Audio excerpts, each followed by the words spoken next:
What was it? The First Continental Congress was a series of meetings between elected delegates from 12 of the 13 colonies. These meetings were held intermittently, starting on September 5, 1774 to October 26 of the same year. The delegates' primary goal was to establish a unified resistance to the intolerable acts enacted by the British Parliament. Among the 56 delegates present were individuals such as George Washington, John Adams, and John Jay. Georgia was the only colony who did not send delegates. Why were there no delegates from Georgia? The reason is simple. The colonial government of Georgia decided against sending delegates to the First Continental Congress for two reasons. The first was due to the colony experiencing a series of attacks by the neighboring Creek tribe. The Georgian colonists did not wish to invite any more violence by another group. As a result of the Creek attacks, the Georgian colonists were reliant on the British regulars to help defend them. They were reluctant to lose this support and believed that they would if they attended the Congress.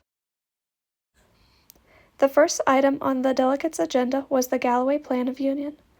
Proposed by Joseph Galloway, a Pennsylvanian delegate, this plan suggested that the colonists create an American parliament to govern the colonies alongside Britain. While Galloway's speech was well received, the delegates ultimately dismissed the plan as they believed it to be too compromising. Thus, the plan was rejected. The second item on the agenda was the Suffolk Resolves. The Suffolk Resolves were a declaration written in Suffolk, Massachusetts after the enactment of the Intolerable Acts. Its main purpose was to declare the colonies would boycott British goods until the Intolerable Acts were repealed.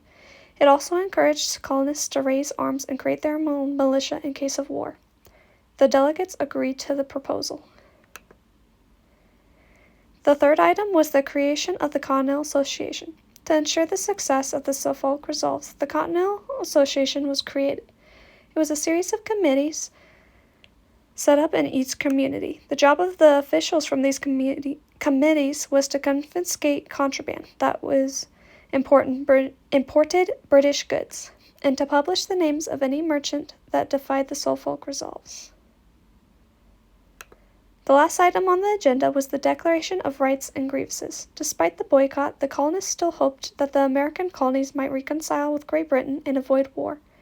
They penned a declaration that explained the reason for their anger against the British Parliament. This document also stated that the American colonists, as British citizens, had a right to life, liberty, and property. It was sent to King George III, whom the colonists hoped would intervene on their behalf. However, if he didn't, the colonial delegates agreed that if by next year their complaints hadn't been heard by the British Parliament, then they would hold another meeting. This meeting would come to be known as the Second Continental Congress.